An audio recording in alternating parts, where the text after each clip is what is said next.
Designer sari म्हटलं की blouse पण डिझायनर असतो बरं का. आणि त्या ब्लाऊजच्या डिझाईनला अशी जर डायमंडच्या स्टोननी डिझाईन केली असेल तर मग टेलरांचे मात्र शिवताना हाल होतात. आता हे एवढे स्टोन जे आहेत मोठे पण आहेत आणि एवढे घट्ट लागलेले आहेत, भरगच्च आहेत. डिझायनर साडी आहे आणि पूर्ण गळ्यालासुद्धा अशी बॅक साईडला हे स्टोन आहेत. तर आता हे स्टोन असे असताना क्लायंट जर म्हटलं की स्लीवला अस्तर लावायचं आहे, ट्रान्सपरंट नको, तर ह्याला अस्तर कसं लावायचं किंवा हे स्टोन कसे काढायचे. आता बघा, हे स्टोन काढण्यासारखे नाही आहेत, पूर्ण त्याला कटवर्कची डिझाईन आहे, त्याच्यामुळे हे स्टोन जे आहेत ते काढता येणार नाहीत आपल्याला.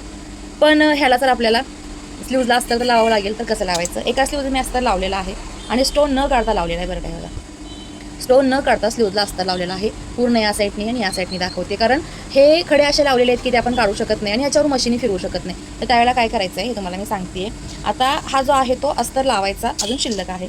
तर आपला जो स्लीव अस्तर कटिंग झालेला आहे तो या पद्धतीने झालेला आहे. जो काय तुमचा जॉईंट नसेल तर तुम्ही नसेल तर हरकत नाही, असेल तर या पद्धतीने लावून घ्यायचा आहे. सेंटर याचा काढलेला आहे आणि एका साईडने याला अर्धा इंच फोल्ड केलेला आहे. आता हे अर्धा इंच फोल्ड केल्यानंतर आपल्याला ह्याच्या पाठीमागे घ्यायची आहे. ही जी स्लीव्ज आहे ती प्रॉपर ह्याच्या पाठीमागे घ्यायची आहे, जे स्टोन आहेत ना त्याच्या पाठीमागे. इकडे अर्धा इंच आतल्या साईडला फोल्ड मारून घेतलेला आहे आणि त्यानंतर जी काही डिझाईन आहे ती पुढे सोडलेली आहे बघा. आणि सेंटरला सेंटर घेतलेला आहे, एक्स्ट्राचा कडावर सोडून टाकायचा आहे आणि सेंटरला सेंटर घेतलेला आहे. ही जी डिझाईन आहे ती आपल्याला इकडे खालच्या साईडला सरकवून घ्यायची आहे आणि या पद्धतीने आपल्याला मशीन ह्याच्यावरती चालवायची आहे. मशीन चालवताना सुद्धा इकडे लक्ष द्या.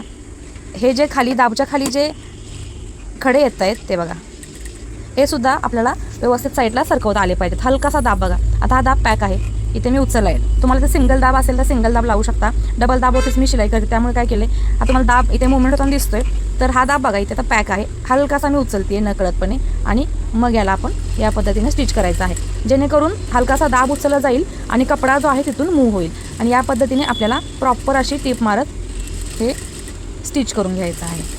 दाब खाली टेकला की कपडा तिथून सरकत नाही, म्हणजे मूव्ह होत नाही आहे. म्हणून हलकासा मी इकडे ब्रेक जो आहे तो इथे पायाने ब्रेक दाबलेला आहे आणि हलकासा दाबवरती उचलून घेतलेला आहे आणि मग ह्याच्यावरती आपण स्टिच केलेला आहे.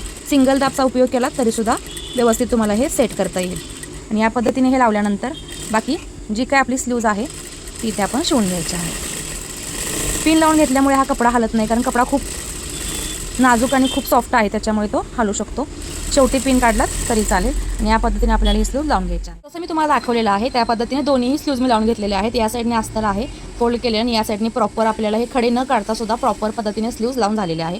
आणि इकडे बघा, जे जास्तीचे फिटिंगचे स्टोन आहेत किंवा खडे आहेत ते मी इकडे काढून घेतलेले आहेत. हे थोडेसे जर जातात निघायला, पण तुम्ही मोकळ्या बॉबिनच्या वगैरे मदतीने हे काढू शकता.